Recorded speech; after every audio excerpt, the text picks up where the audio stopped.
Good morning dear student.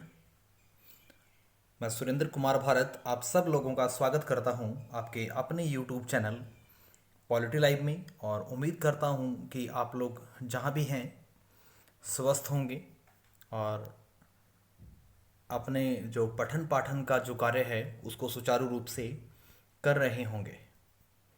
तो आज की इस वीडियो में हम डिस्कस करने वाले हैं class +1 from the subject of history lesson number first, and this is the sixth and last part of this chapter.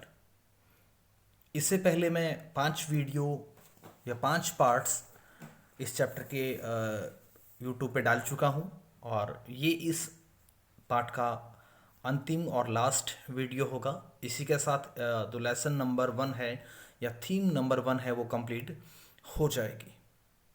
उम्मीद करूँगा कि आप लोग मेरे साथ यूं ही बने रहेंगे और यूं ही मेरे यूट्यूब चैनल को अपना प्यार देते रहेंगे। तो now we talk about the early encounters with hunter gatherers in Africa. It means अगर हम बात करें अफ्रीका में शिकारी या संग्राहकों को, तो उनके साथ जो प्रारंभिक जो संपर्क था या स्टार्टिंग जो कम्युनिकेशन था वो क्या रहा, कैसा रहा, उन सब चीज़ों के बारे में। The following is an account by members of African pastoral groups about this initial contact in 1870 with the Kungsan, a hunter-gatherer society living in the Kalahari desert. ऐसा माना जाता है कि अफ्रीका का जो कालाहारी रेगिस्तान है उसमें रहने वाले कुंगसेन, ठीक है, नाम के एक शिकारी संग्राहक समाज के साथ की अगर बात की जाए तो 1870 के आसपास अफ्रीका के ये पशुचारक का जो एक सदस्य था पहली बार किसी के संपर्क में देखने को मिला या पहली बार किसी के कांटेक्ट में ये आया। When we first come into these areas, all we saw were strange footprint in the sand। कि जब भी हम इस एरिया में गए तो हमें एक अजीब तरीके के पैरों के निशान दिखाई दिए, यानी बालू की जो मिट्टी थी उसके ऊपर अलग से तरीके के हमें पैरों के निशान दिखाई दिए और उन निशानों से हम बड़े आश्चर्यचकित हुए। We wondered what kind of peoples these were. अब उन निशानों को देखकर हमें लगा कि पता नहीं ये किस तरीके के लोग होंगे, उनकी क्या क्वालिटी होगी, कैसे वो रहते होंगे, क्या उनका ट्रेडिशंस होगा और वो हमारे साथ कैसे बिहेव करेंगे। They were very afraid of us and would hide whenever we come around. जैसे ही हम उनकी तरफ हमने मूवमेंट की तो वो लोग हमसे डर कर छुप गए या उन्होंने हमसे डर कर छुपना शुरू कर दिया। इट मीन्स हमें एक चीज़ तो यहाँ क्लियर हो चुकी थी कि जब उनके कांटेक्ट में आए या जब उनको हमने पहली बार देखा तो वो हमसे डर रहे थे। इट मीन्स उनके ऊपर राज करना, उनके ऊपर रूल करना ईजी था, आसान था, ठीक है। We found their villages. हमने जब उनके गांव में हम गए या जब उनके गांव को हमने पाया, ठीक है, but they were always empty because as soon as they saw strangers coming they would scatters and hide in the bushes. जब उनके गांव में हम गए तो गांव पूरे तरीके से खाली था बिकॉज वो हमसे डरते थे और डरने के रीज़न बिंग या उनको लगा कि जो अजनबी आ रहे हैं, ठीक है, वो शायद उनके लिए हार्मफुल हो सकते हैं। तो वो अपने आप को प्रोटेक्ट करने के लिए वो स्कैटर्ड हो गए, फैल गए और झाड़ियों के पीछे जाकर छुप गए, ठीक है। We said oh this is good. हमने सोचा कि ये बहुत अच्छी बात है, बहुत अच्छा हो रहा है। These people are afraid of us. वो लोग हमसे डरते हैं। They are weak and we can easily rules over them. वो हमसे डरते हैं इसलिए उनके ऊपर रूल करना, उनको अपना स्लेव बनाना या उनके ऊपर किसी भी तरीके के रूल इम्पोज करना आसान होगा। So we just ruled them. तो हमने उनके ऊपर राज किया। देयर वॉज नो किलिंग्स और फाइटिंग। कि उनके ऊपर राज करने के लिए, उनके ऊपर प्रशासन करने के लिए, उनके ऊपर कंट्रोल करने के लिए किसी भी तरीके की मारधाड़ या किलिंग की ज़रूरत नहीं हुई। hunter gatherer societies from the present to the past। It means अगर हम बात करें इसके अंदर हंटर मीन्स शिकारी की और गैदरर मीन्स संग्राहकों की, ठीक है, उनकी सोसाइटी की बात करें तो वर्तमान से लेकर अतीत की और मीन्स आज के टाइम से लेकर, और हम अगर ओल्ड टाइम की बात करें तो क्या कुछ था। As our knowledge of present day hunter gatherer increase through studies and anthropologists, a question that begins to post was whether the informations about living hunter and gatherers could be used to understand past societies. ऐसा माना जाता है या उनके बारे में ऐसा believe किया जाता है, जो भी हमें नॉलेज है, जो भी हमारे पास ज्ञान है उन समाजों के बारे में, ठीक है, तो उन सोसाइटीज़ को समझने के लिए शायद वो ज्ञान या उन सोसाइटीज़ का पुनर्निर्माण करने के लिए जो नॉलेज है वो शायद हेल्पफुल हो सकती है हमारे लिए, ठीक है। Anthropology is a discipline that studies human culture and evolutionary aspects of human biology, ठीक है। एंथ्रोपोलॉजी जो होती है वो एक तरीके का डिसिप्लिन होता है, एक सब्जेक्ट होता है, एक तरीके की एक विज्ञान होता है जिसमें ह्यूमन जो है उसके कल्चर को पढ़ा जाता है और इसके साथ जो दूसरे जो एस्पेक्ट्स हैं, ठीक है, उनको पढ़ा जाता है। इट मीन्स ह्यूमन बीइंग के अगर खान पान की बात करें, फूड की बात करें, कल्चर की बात करें, हैबिट्स की बात करें, रिलीजन्स की बात करें, मेल फीमेल के रोल्स की बात करें, तो ये सारी चीज़ें इसमें पढ़ी जाती हैं। Currently there are two opposing views on this issues, कि इस बात को लेकर, इस इश्यूज़ को लेकर, ठीक है, इस कंसेप्ट को लेकर दो तरीके के जो कंसेप्ट हैं, दो तरीके की जो थ्योरी हैं वो देखने को मिलती है, ठीक है। एक थ्योरी इस समाज के पक्ष में होगी तो दूसरी बिल्कुल इसकी against. On one sides are scholars who have directly applied specific data from present day hunter gatherers societies to interpret the anthropological remains of the past। पहले तरीके के या पहले तरीके के विद्वानों का जो वर्ग है, उन लोगों का ऐसा मानना है कि आज के जो शिकारी या संग्राहक समाज से जो चीज़ें हमें विशिष्ट मिली या जो आंकड़े हमें मिले हैं, जो डाटाज मिले हैं, उनके बेस से या उनके बेस पर जो पास्ट है उसको अच्छे से पढ़ा जा सकता है, उसको अच्छे तरीके से रीड आउट किया जा सकता है, ठीक है। इट मीन्स ओल्ड टाइम के अंदर जो एविडेंसेस हमें मिले, चाहे हम होमिनिड्स की बात करें जिनके रिगार्डिंग हमें जो एविडेंसेस मिले, तुर्काना एक झील है, ठीक है, उसके आसपास लगभग 20 लाख साल पहले कुछ एविडेंसेस मिले थे और उन्हीं एविडेंसेस को क्या किया गया, एक एक अच्छा प्रूफ मान लिया गया और उसी के प्रूफ पे यह बोला गया कि झील के आसपास शायद उस टाइम के लोगों ने निवास किया हो या अकॉर्डिंग टू द सीजन लोगों ने माइग्रेट किया हो, ठीक है। और माइग्रेशन के दौरान ही शायद कुछ एविडेंसेस हैं वो यहाँ पे रह गए होंगे। इसके साथ साथ ऐसा भी कहा जाता है कि पुराने समय के अंदर हदजा एंड कुंग सेन जैसे जो समाज थे उनमें शायद कुछ पद्धतियों को लेकर, कुछ प्रिंसिपल्स को लेकर, कुछ रिसोर्सेज को लेकर शायद कुछ क्वालिटीज़ में इक्वालिटी रही होगी। नेक्स्ट वन इज़, अगर बात करें या इसी के अंदर ही हम बात कर लें, इसको थोड़ा और एक्सप्लेन करें कि for example some archaeologist have suggested that the hominid sites dates of 2 million years ago along the margins of the lake Turkana could have been dry seasons campus of early humans because such as practices have been observed among the Hadza and the Kungse। Same यही चीज़ कि ये चीज़ observe की गई कि शायद लोग 2 million years एगो इस घाटी के आसपास आकर रहे होंगे, बसे होंगे ड्यूरिंग दी सीज़न, ठीक है। और दूसरी अगर थ्योरीज की बात करें, on the other side are scholars who feel that ethnographics data cannot be used for understanding past societies as the two are totally different।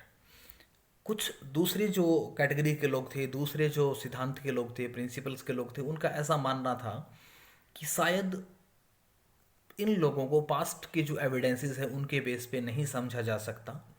शायद चीज़ें अलग थी, शायद चीज़ें डिफरेंट थी। Ethnography is a study of contemporary ethnic group. Ethnography जो होती है उसमें पढ़ा जाता है समकालीन जो जातीय जो संरचना है, जातीय जो ग्रुप है, उनके बारे में। It includes an examinations of their modes of livelihood, technology, gender roles, rituals, political institutions and social customs.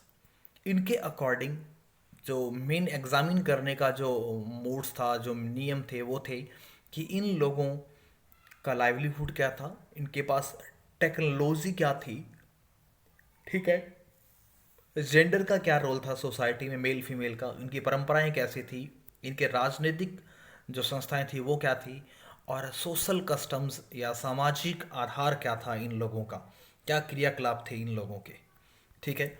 उसके बेस पे भी शायद इनको पढ़ा जा सकता था, ऐसा मानना था सेकंड जो प्रिंसिपल था उसके according. These include engaging in exchange and trade in minor forest produce और working as paid labours in the fields of the neighbouring farmer. अगर इन लोगों की बात करें तो शायद ये चीज़ें भी रही होंगी कि शायद ये लोग चीज़ों का एक्सचेंज करते हों, व्यापार करते हों, और शायद ये लोग as a paid labour farmers के खेतों में या अपने पड़ोसी के खेतों में काम करने भी जाते होंगे। Moreover the societies are totally marginalized in all sense, geographically, politically and socially.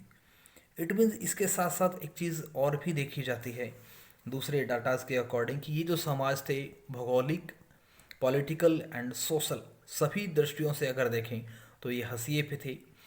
ये जिन परिस्थितियों में रहते थे या ये जिस समय में रहते थे, शायद यह आरंभिक समाज की अवस्था से बिल्कुल डिफरेंट था। शायद ये जो प्राइमेट्स थे, स्टार्टिंग का जो ह्यूमन बीइंग था उससे बिल्कुल डिफर थे, अलग थे, ठीक है। नेक्स्ट देखिए, the conditions of the lives are very different from the early humans. Same वही बात है।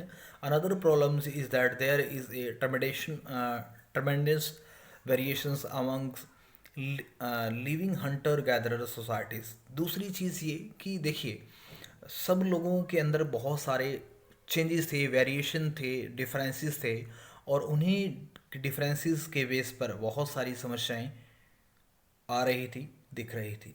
There are conflicting datas on many issues such as the relative importance of huntings and gathering, group size और the movements from place to place.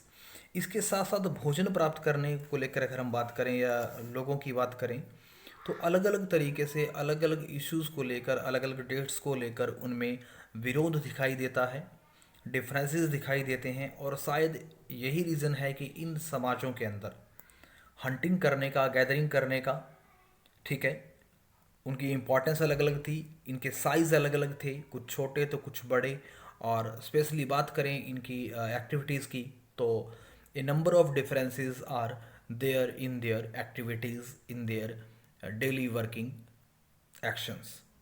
Means कहीं ना कहीं changes थे। There is a little concern regarding to the divisions of labour in food, ठीक है। अगर बात करें उनके भोजन को लेकर कि भोजन के श्रम विभाजन को लेकर भी लोगों में आम सहमति नहीं है, ठीक है।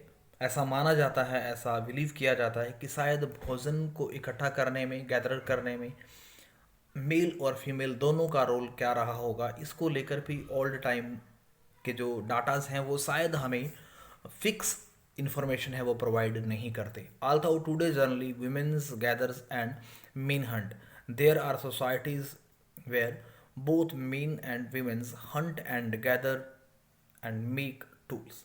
कह रहे हैं कि आज की अगर बात करें तो जनरली आज सोसाइटी में अगर देखें, if you observe today's society, male and females both are worked in hunting, both are working in gatherings and both are working in tool making process। But पुराने समय में कोई भी एविडेंस हमें ऐसा नहीं मिलता जिसमें ये शो हो जाए या जिससे ये प्रूफ हो जाए कि सिर्फ महिलाओं ने गैदरिंग का काम किया या पुरुषों ने हंटिंग का काम किया या पुरुषों ने टूल मेकिंग का काम किया। जो भी रिसोर्सेज हैं शायद वो अनसफिशेंट हैं, वो पर्याप्त नहीं हैं।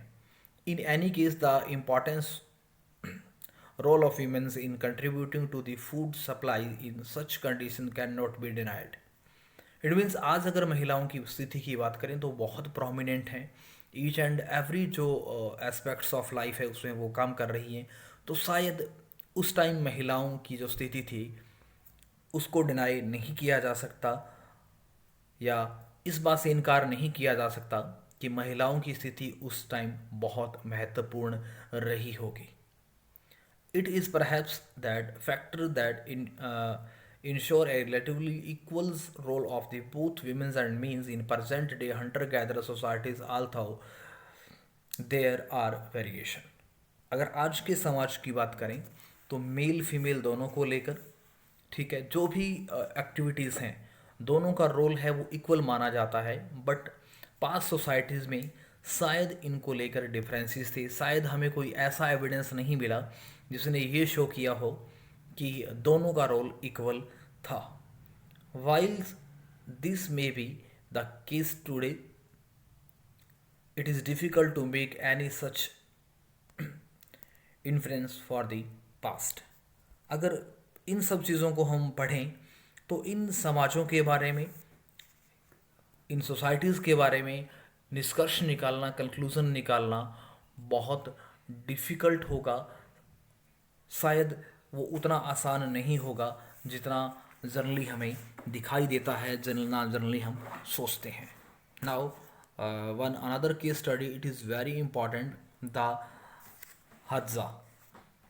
ठीक है, the Hadza are a small groups of hunter and gatherers living in the vicinity of Lake Eyasi, salt rift valley lake. ऐसा माना जाता है, ऐसा बिलीव किया जाता है कि जो हज्जा थे उनके रहने के अगर एरियाज़ की बात करें तो वो लेक इलियासी जो घाटी थी उसके आसपास रहती थी। तो साल्ट घाटी भी मानी जाती थी, जो खारी या खारे पानी की जो घाटी थी उसके आसपास के एरिया में रहते थे। The country of the eastern Hadza dries rocky savannahs dominated the thorn shrubs and acacia trees in rich is rich in wild foods. Animals are extremely enormous, and were certainly commoner at the beginnings of the country. ऐसा believe किया जाता है, ऐसा माना जाता है कि यहाँ जो एरिया थे सूखे एरिया थे, तो यहाँ पे चट्टान, घास, कांटेदार झाड़ियाँ, अकेशिया के जो पेड़ थे वो भी थे। ठीक है, इसके साथ साथ यहाँ पे जो खाने की चीज़ें, जंगली जो खाद्य पदार्थ थे वो भी काफ़ी मिलते थे। ठीक है, इसके साथ साथ यहाँ पे अगर बात करें एनिमल्स की तो वो भी काफ़ी मात्रा में थे। यहाँ बहुत सारे रेड कलर में एनिमल्स हैं, उनके नेम लिखे हुए हैं। Elephants, rhino, buffalo, giraffe, zebra, waterbuck. ठीक है, तो इनको हम नहीं पढ़ेंगे, आप पढ़ लीजिएगा, बहुत इजी है। All of these animals a part of the elephants are hunted and eaten by the Hadza. ऐसा माना जाता है, ऐसा बिलीव किया जाता है कि जितने भी जानवर रहे होंगे यहाँ पे, ठीक है, तो शायद इनका शिकार किया गया होगा, शायद इनका शिकार किया गया होगा या इनको मारा गया होगा, इनको खाते होंगे ये लोग। ठीक है, ऐसा माना जाता था कि लोग हाथी को छोड़कर बाकी सभी किस्म के जो जानवर थे उनका शिकार किया करते थे और उनको खाते होंगे। ठीक है, the amount of meat that could be regularly eaten without any of features of the game is probably greater than anywhere else in the world where hunters and gatherers live or have lived in the recent past. ऐसा माना जाता है कि जो भी उस time मांस जो था वो नियमित रूप से खाया जाता था और उतना ही किसी भी ऐसे भाग में नहीं खाया जाता होगा जितना कि वो खाते होंगे। इट मीन्स यहाँ ऐसे शिकारी संग्राहक रहते थे अथवा निकट भविष्य में रहते होंगे। ऐसा माना जाता है कि यहाँ जो लोग रहते थे वो शिकारी थे और शायद वो इस एरिया के आसपास रहते होंगे। ठीक है, वेजिटेबल्स की अगर बात करें तो ये वेजिटेबल्स उनके द्वारा यूज़ की जाती थी। थाउ नॉट ऑफन्स always the casual observe is always abundant even at the height of dry seasons in a year of drought.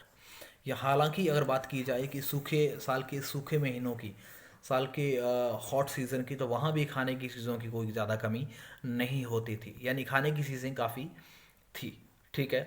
The type of the vegetables food available is different of the 6 month wet season from the dry seasons, but there is no period of shortage. कि चाहे बारिश का महीना था या साल का कोई भी महीना था, ऑलवेज खाने की चीज़ें ठीक थी, उनमें ज़्यादा शॉर्टेज नहीं होती थी। The honey and the groups और 7 species of wild bee are eaten. Even तक कि अगर बात की जाए शहद की या फिर कुछ खास तरीके की जो मधुमक्खियाँ थी, उनको भी खाया जाता था। Supplies of these very from season two season and from year two year. Resources या sources of water are widely distributed over the country in the wet seasons, but are very few in the dry season. ऐसा माना जाता है कि अगर supply की बात करें शहद की या दूसरी चीज़ों की, तो वो सप्लाई सीजन टू सीजन और ईयर टू ईयर रहती थी, उसमें कोई ज़्यादा प्रॉब्लम्स नहीं आती थी। ठीक है।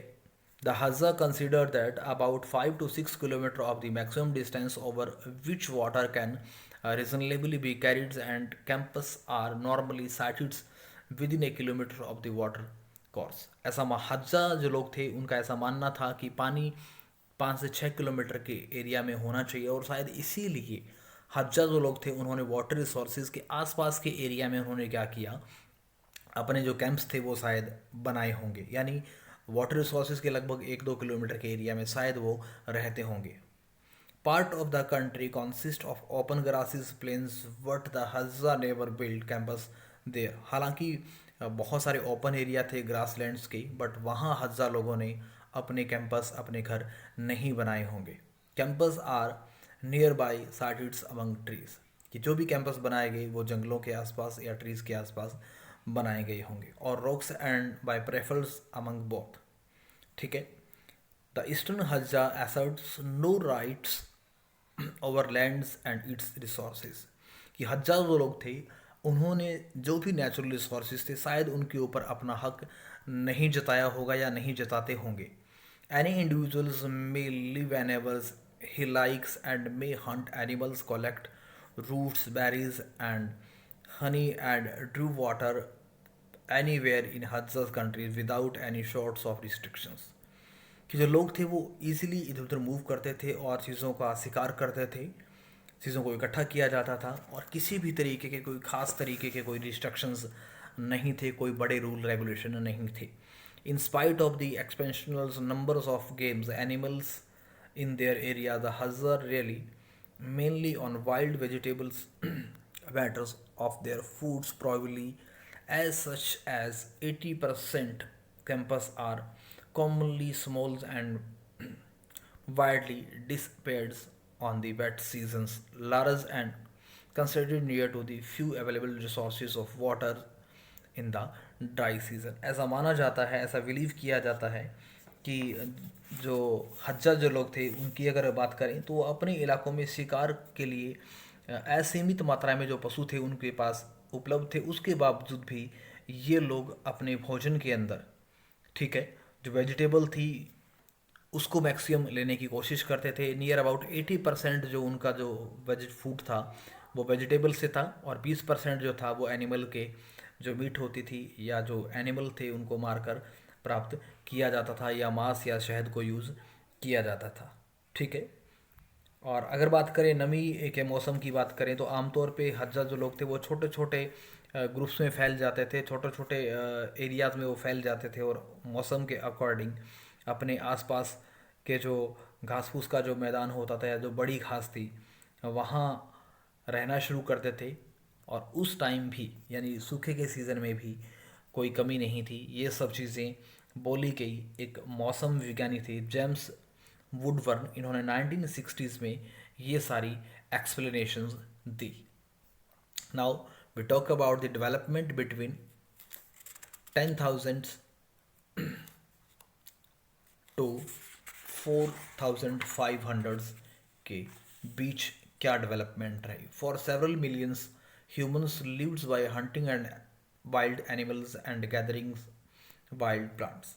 ऐसा माना जाता है कि हज़ारों सालों से जो ह्यूमन बींग है वो हमेशा शिकार करता रहा होगा एनिमल्स का शिकार करके वो उनको खाने के लिए यूज़ कर रहा होगा, ऐसा माना जाता है, ऐसा बिलीव किया जाता है या ऐसा सोचा जाता है।